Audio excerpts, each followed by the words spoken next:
Welcome to another episode of another motherfucking podcast. I am your host, Saved by Paris. You can find me on all social media platforms and streaming services at Saved by Paris. If you're listening to this on Apple Podcasts, then be sure to rate the show 5 stars. This, of course, will help the show to move up in the algorithm and reach more audiences. My guest today is an independent artist who has accumulated over 20 million streams across DSPSs. He is also the CEO of Do It Yourself Music Group, the first self-reliant record label in history. Please allow me to introduce the homie Drippo. How you been, man? All right, man. Appreciate the intro, my boy. First of all, I'm doing good. How you doing? Doing good. You know I got you, man. Is there any social medias people can find you on? All my social media at Daddy Drippo. So, Instagram, Twitter, Snapchat, Daddy Long Drip. Other than that, everything Daddy Drippo. And we should probably get into the basics. So let's just talk about your upbringing. Where are you from and what was it like growing up there? I'm from Sioux Falls, South Dakota. And, coming up here, I don't know, bro, slowly, ain't a lot of opportunity. We really got to make our own opportunity here. So that's about it, really. That's just where I'm from, Sioux Falls, South Dakota. I be repping that shit. I moved back from LA to come back here and to, build my city up. You was living in LA for some time? Yeah. What's the music scene? Obviously, the music scene in LA is really nice. What's the music scene out in Sioux Falls, South Dakota or Dakota? Sioux Falls. Yeah. Motherfucking. It's growing for sure. There's a couple people out here doing their thing. My artist, Ryan Karen, for sure, he's one of them, And then, we got me. But I feel like, it's not, nobody really takes it serious. I feel like it's a select few. But even then, the scene here is definitely nothing major. The closest thing we got to a major, scene would be Chicago. So mostly people going to support them Chicago rappers before they even support us. Because, that's what the scene, that's what the culture is, you feel me? Where we from, country, pop, rock, that's going to be top genre before hip-hop damn near. For our demographic, obviously it's going to be different, but the state, the city as a collective, definitely hip-hop, rap, it ain't the first genre on people's list, I can kind of relate to that. Being from Arkansas, the music scene's very small here too. The closest thing that for us would be Memphis, so how Chicago is for you. Yeah. Well, how old are you? I'm 22. 22? Okay. How long you been at your craft? Man, I've been doing it honestly since I was 8. I've been took it serious once I graduated high school, but I've been doing this shit since I was 8 for real. Going back to your environment growing up, did it have an effect on you with your music? Most artists, they use hip hop as a way to escape or to find success for themselves and their loved ones. Was that kind of it for you, or? Yeah, no doubt. Not even just coming up, but even still now, I definitely feel like my music is an outlet for me, and I use it as a platform to, help the people around me, and then also help the people that listen to my music, because I think that's crucial. I got a voice, I got a vision, so I just stick to it. Who are some of the artists you listened to growing up that may have inspired your cadence and delivery? Maybe Wayne. Lil Wayne, Wayne's a big one for sure, man. Yeah, he literally inspired me to start rapping, so I definitely gotta say Wayne. And I guess you could say Drake too on some crazy shit. I stopped listening to Drake because I used to always get boxed in with him. When people would hear my music, they'd be call me Baby Drake and shit. So after that, I kind of stopped actually listening to Drake. Don't get me wrong, I definitely respect everything he does, now, back then. But definitely, I felt I personally, I only listen to my own music now, because just back then, yeah, no doubt, bro. I just felt that influence is I'm not trying to be boxed in with no other artists, because that's how it always is as an independent artist. It's a person's first instinct is to be oh, you sound like Roddy Ricch. Oh, you sound like A Boogie type shit. Instead of it's just nah, bro. It's I'm just me. We may have the same, little lane and shit, but at the end of the day, I'm still me. So that's why I really stay away from trying to really be I don't know, becoming fans of other artists. To be honest, obviously I'm still fans of artists and shit, but like I said, I be listening to my own shit for real. What about artists like now? Like you grew up on like Wayne and Drake being a huge influence. I saw like on your Instagram, you a big Nipsey fan? That's a fan for real. What about uh what about some other artists?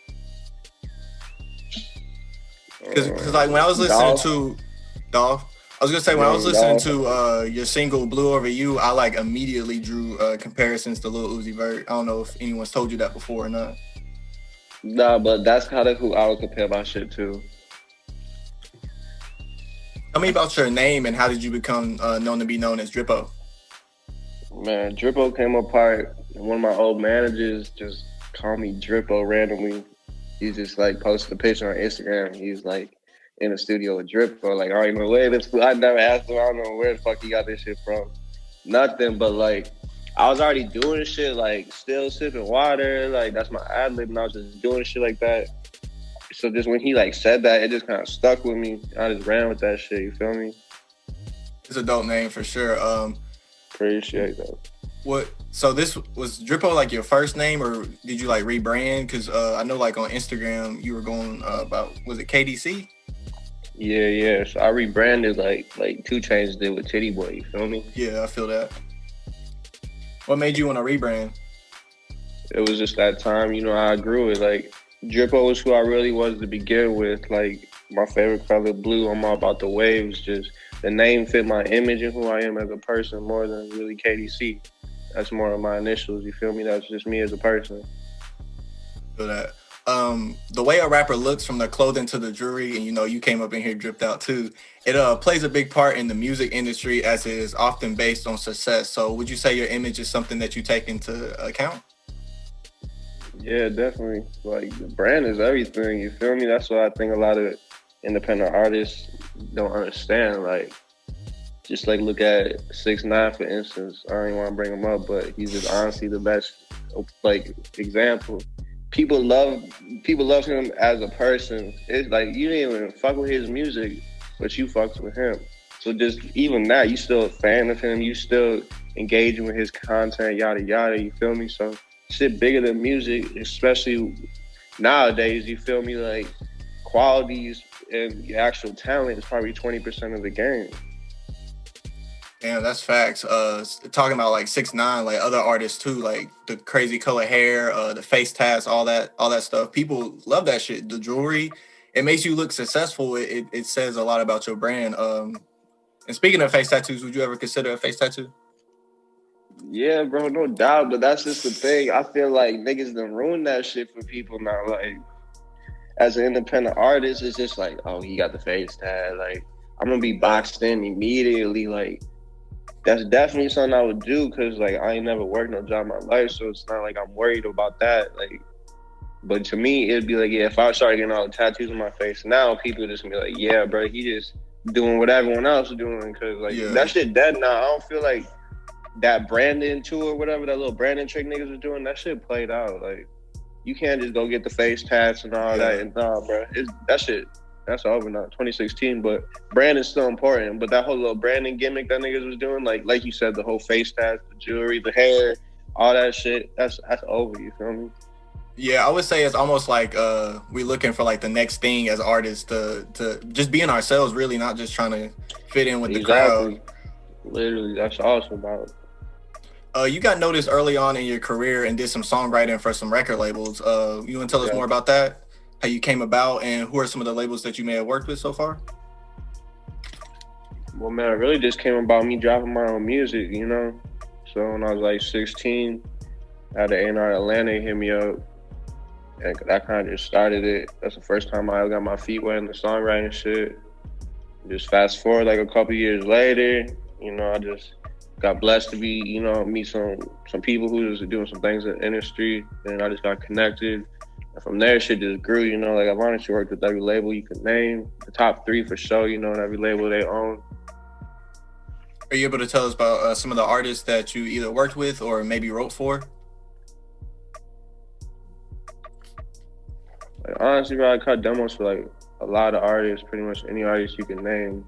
But yeah, I feel like the only one I could like really say and just like for sure is Lil Mosey and Coi Leray. But other than that, like I said, any artist that you name, like I done a demo for them, a reference, like for sure. Drake, like anybody. That's what I'm saying. Any level, like a new artist for them, and then they biggest artists. Like I'm getting a crack at that shit for sure. Most artists, if given the chance, they would sign a deal. What made you decide to turn down a record deal and stay independent?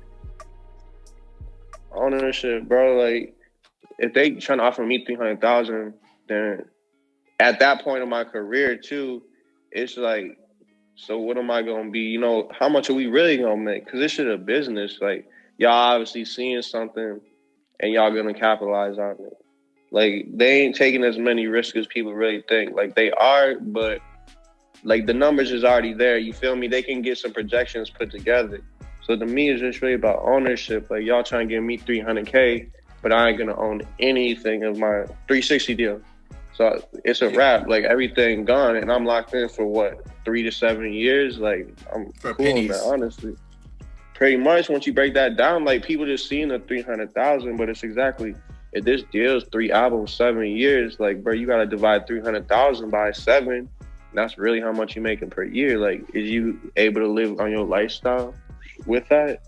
And like I said, it really just comes down to like, if y'all think I'm worth 300, like, I already know I'm worth $1 million. I don't think people realize just how much money is in the industry. So I'll take, for example, like a signed artist like 6ix9ine, whose album did 55K when he got out of jail. I mean, 55K is a lot for an independent artist, but once you're signed to a label, that's really not a lot. Like, how much of that are you seeing compared to what your record label is seeing, compared to, like, let's say Russ, who is independent, let's say he did 55K, that would really translate to like 500K for him in terms of sales and such. And speaking of record labels, tell us more about Do It Yourself Music Group. I really fucks with the mindset behind the label. So just tell us a little bit about that. Man, Do It Yourself Music Group is really like we changing the whole structure of how this music industry is. Like I said, most deals is you giving up your rights as an artist, you giving up your masters, etc. These deals the old traditional deals set up to keep you enslaved. It's just like that. It's programmed to keep you as a slave. And it's just you working, you doing all the work, and they just pushing the buttons. So with Do It Yourself Music Group, I got an artist, Ryan Cam, for instance. He's getting 80-90% of his royalties. He keeps all his publishing. He keeps his masters. That's why it's a self-reliant label. We're giving you all the resources that we have, that everyone in the whole team has, and we working together as one. And you doing it yourself. You actually learning as you going, instead of just being unknowledgeable and leaving shit to some person you don't even know. So it's really just we building an empire. Like I said, we just breaking that whole model. We definitely trying to revolutionize the music industry and just change shit how it's supposed to be done. Independent artists, they do it all, bro. They from the marketing to the recording to the mixing and mastering to setting up, video shoots and videography, all that stuff. So there's a lot that an independent artist has to do. And with your label, Do It Yourself. All that. Exactly. Oh, what would an artist, like if they were interested in maybe joining Do It Yourself Music Group or just being affiliated with it, what would you consider in an artist to take them in? Man, really, talent. I ain't gonna lie, talent. And then next to talent, just a work ethic, really a work ethic. I'm gonna take a good work ethic, somebody that really wants that shit, over somebody who talented and lazy any day. But, I definitely gotta be able to see that the person is a star, you feel me? Like I said, this ain't just about we trying to sign every fucking artist that we can just to be keeping people enslaved and so we racking our money up. It's not even about that. It's about actually building artists up. Like, we bringing back real development to the game. Like, that's not happening anymore. People aren't developing artists. They're not teaching them how this shit goes. They're not teaching them, the business side of the music industry. Like, that's what we doing. As an independent artist, this means you're, like I said, you're doing everything yourself. from getting your vocals mixed to recording tracks mastered, planning releases, music videos, photo shoots, marketing, all that, you name it.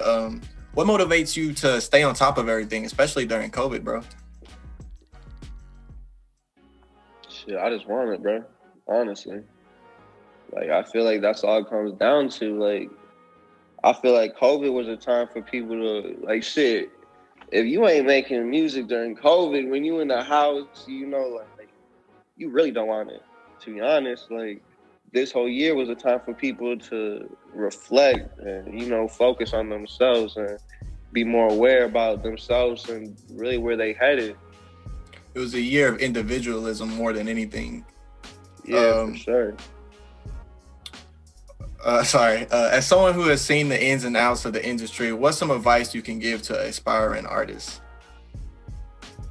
Man, remember this shit a business and get your bag. Get your bag. I like it, man.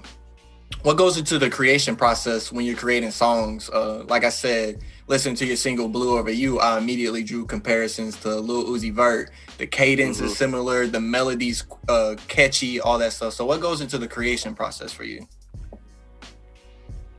Man, to be honest, I just hop in the booth and just flow, bro. Like, I ain't gonna lie, that shit just comes to me. Like, I don't write or nothing, so I just hop in and just punch in. Sometimes I freestyle the whole thing, but most of the time, I've been getting more into punching in so I can actually, like, feel like just make a better song. Like, I can't write, but I don't like to write. To me, I can't get the same feeling as if I actually just do what I do, just go into a booth and just ride the beat like a wave, you know? That's what, you know, artists like Lil Wayne, who had a huge impact on you, that's what they do, man. They punch in. Juice WRLD punches in, bro. Have you had any live performances in your career so far? Yeah, for sure. What was it like for your first live performance?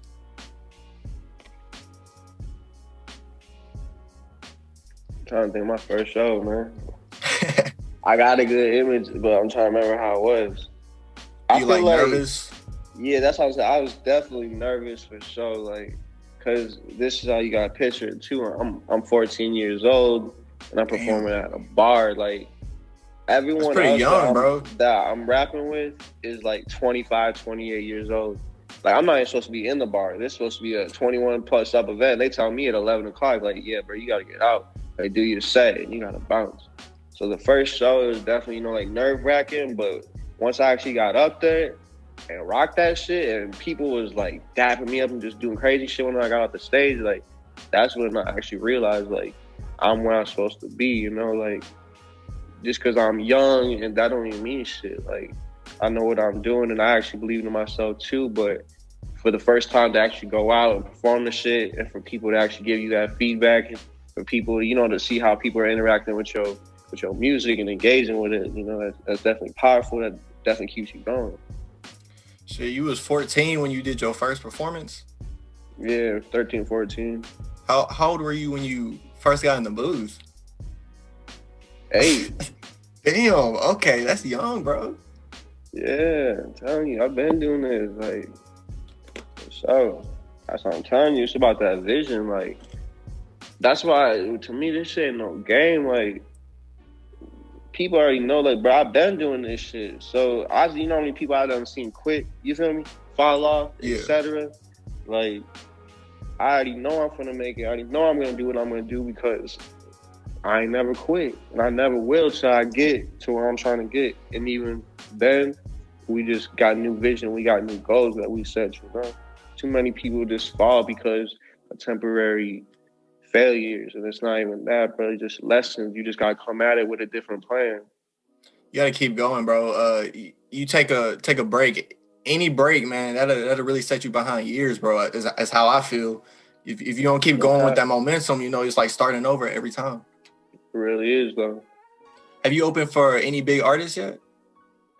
Or I feel like a couple, but no one like super big now because I ain't done performing as much as I did when I was younger. Like, I literally quit performing because I was performing so much when I was younger. Like, because I only did it locally in my city. So to me, I was like, there ain't no more people like in the city that can see me perform live, honestly.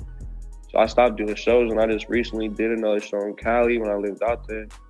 But as far as like a major artist, yeah, I don't even know. Maybe like some Out of Future fools. Like that's what I'm saying. Like nobody even crazy yet.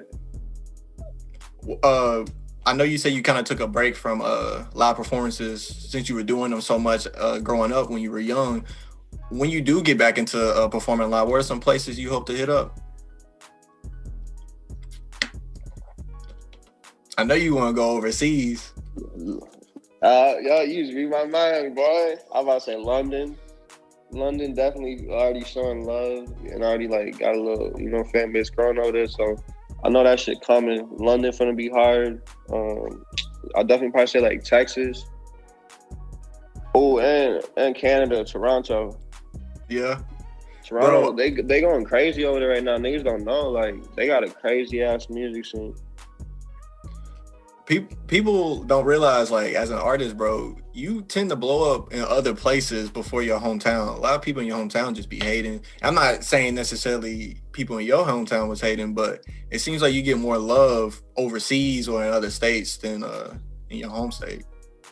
Yeah, for sure. I agree. I think that's how it is. I think people should definitely, try to grow in their own city. But yeah, like, we trying to be worldwide. I ain't trying to be no local rapper for sure. Who are some artists or producers that you would like to collab or work with in the future?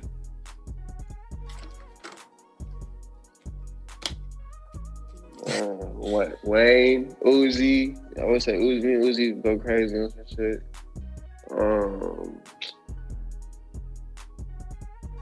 That's about it, bro. I guess Drake, It's like exactly the only nigga I'd want a verse from that I ain't even interested in collabing, honestly. Like, if it happens, it happens. Let's just have it naturally happen. But everything about me is just like, I'm just focused on making my own shit, honestly, bro. Like, trying to make my own sound, So I'll be just, like I said, I don't even listen to these other niggas, so it's like, I don't even know what's going on, to be honest. What would you say to an artist who wants to reach out and collab with you? You gotta come with that money. Glad you said it. Say less. I already gotta say it, man. I wasn't trying to sound rude, but my boy already know the vibes. Hey, man, I'm in this game too. Bro. I know how it is, bro. Like, yeah, it's just like, I'm down to work with people, always, but it's like I said, bro, I do this full time. Like, this is really what I do. Like, I don't do nothing else. I don't trap. I don't work no jobs. Like, this is what I do. Like, so if you don't feel like, respect me, like, enough to just do that, then it is what it is, honestly. Right. It's one of these industries where everybody's usually out for themselves, which ain't no wrong with that, but can't do the feature for free, homie. Yeah, that's about really fucking with you. Like, that's what it is, like you said, most of the time. Anyways, it's like everybody in it for themselves. Like, you honestly just trying to get the feature from me because you trying to get, like, my way, what I'm working on. Like, niggas, like, of course I ain't gonna charge someone I'm actually fucking with. Like, but if you want a verse from me, for sure, come with a budget. You trying to collab. Like, if I'm reaching out to you, like, yeah, man, you don't have to come with a budget because I ain't worried about doing all that. Man, you've been in the game a long time, since you was 8, performing since you was 13, 14. With the information you know now, is there anything you would have done differently versus when you first started?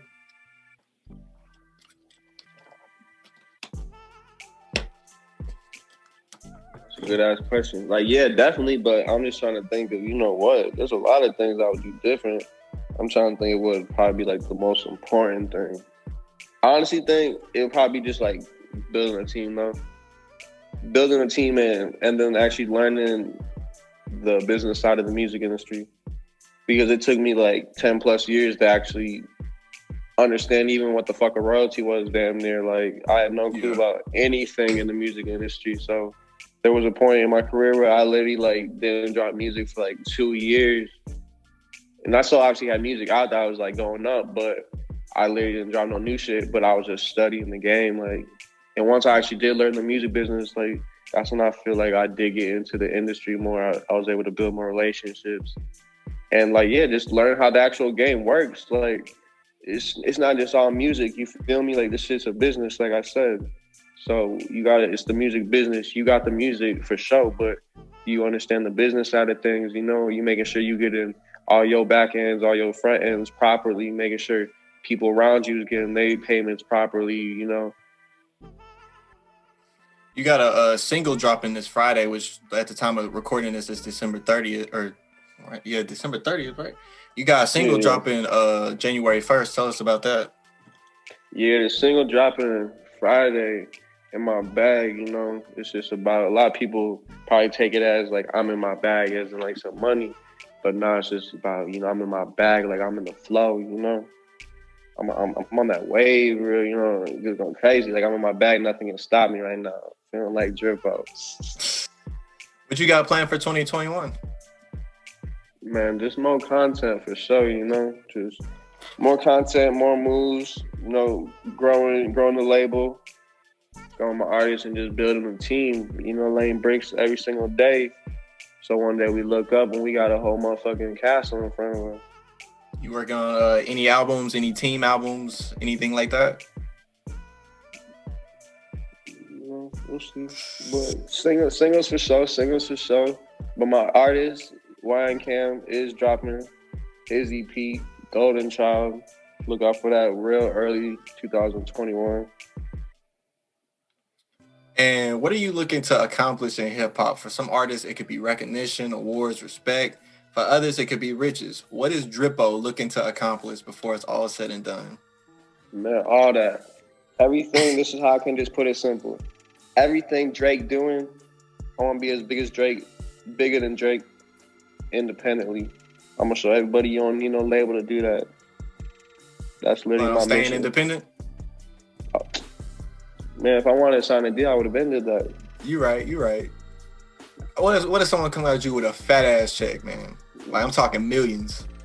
This is what people got to understand, though. Like, at that point, when they come in with a $1 million check, you already got something going on. Like, niggas just think they finna have, oh, I got 10,000 streams on SoundCloud. Yeah, I'm about to get that $1 million check. No, bro. Yo ass better, you already gotta be doing millions of streams, Instagram, all that shit gotta be busting. Like, they ain't coming and busting that bag down with you until you already got your own bag going on. It's business, you know. Like, why would I want to go into partnership with a failing business? That's gonna look bad on my part, and we just destined to just lose all that money. So it don't matter. It don't even matter how big the bag is. Like y'all said, should I sign the 22 or fuck the 22, man? Fuck the 22. Like, it don't matter about that. We finna make that anyways and more. And exactly, still on our shit. Still be able to be making that motherfucking mailbox money every month. Our children finna be making our money when we gone. You feel me? Like, that's what it's about. Like, you can't put a price on that. The best thing I could tell artists, bro, stay independent. Artists like Chance stayed independent this whole time, and he could have signed, but stay independent, bro. It's 2020. Do it yourself. Do it yourself music group, just like y'all, man. God, literally, that's what I'm saying. We definitely pioneering. Like, you know, there's a lot of artists on labels, but there ain't any label that got the type of structure and system that we got going on. I mean, from the outside looking in, you can see that shit with like artists like, look at what Wayne went through with Birdman, bro. Like, that's his dad, man. That's someone he's looked up to since he was a kid, and he was battling for his masters and able to drop, exactly. You know. He ain't even know. He just trusted him, you feel me?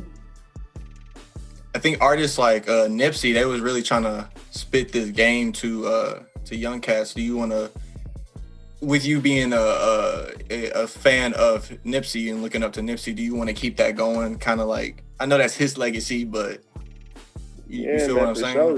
The marathon continue, you feel me? Like, that's what Nip was doing it for, and I honestly feel like that's why Nip went at the time he did, because his impact was honestly bigger that way. Like, everyone was aware of what was going on. Everyone's aware of his message and, you know, what he was preaching. Like, his shit's way bigger than the music now. Like, it was always going to be about the music. You know, his legacy, you know how it is. Like, it's just niggas be giving people they roses when it's too late.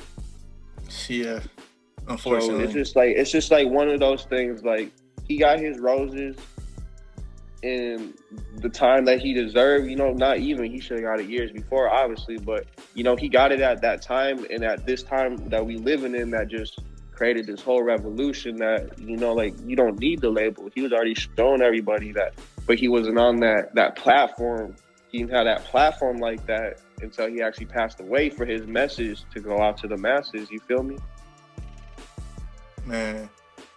With art, you know, artists, they've been in hip hop, bro. They've been dying like just crazy, man.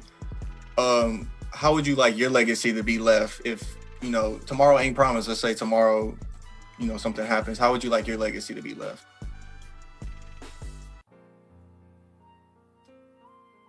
Man, I just, you know, like, they call me young visionary, so I just hope everything that I preach to everyone around me, you know, like, just like how Nip said, the marathon continues, like, actually live that shit, embody that shit, you know, do it yourself and keep our shit going too, even if I'm not here as, you know, the front runner.